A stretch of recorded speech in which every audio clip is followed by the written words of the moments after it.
بسم اللہ الرحمن الرحیم۔ اللہ کی قدرت۔ حضرت آدم علیہ السلام بغیر ماں باپ کے پیدا کیا۔ حضرت نوح علیہ السلام کو دنیا کو ختم کر کے صرف اللہ کو ماننے والوں کو بچایا۔ حضرت ابراہیم علیہ السلام 40 دن آگ میں رکھ کر حفاظت کی۔ حضرت اسماعیل علیہ السلام ذبح ہونے سے بچایا اور آب زمزم کا تحفہ دیا۔ حضرت یونس علیہ السلام 40 دن مچھلی کے پیٹ میں رکھ کر حفاظت کی۔ حضرت زکریہ علیہ السلام بڑھاپے میں بیٹا ہونے کی خوشخبری سنائی۔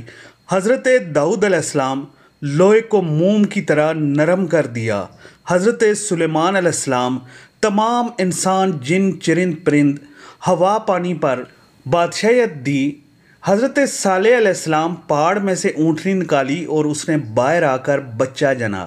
حضرت عزیز علیہ السلام 100 سال تک سلایا اور کھانا گرم رکھا۔ حضرت یوسف علیہ السلام غلامی کی زندگی میں جیل بھیجا اور اسی ملک کا بادشاہ بنایا۔ خوابوں کی تعبیر جیسی دولت عطا کی۔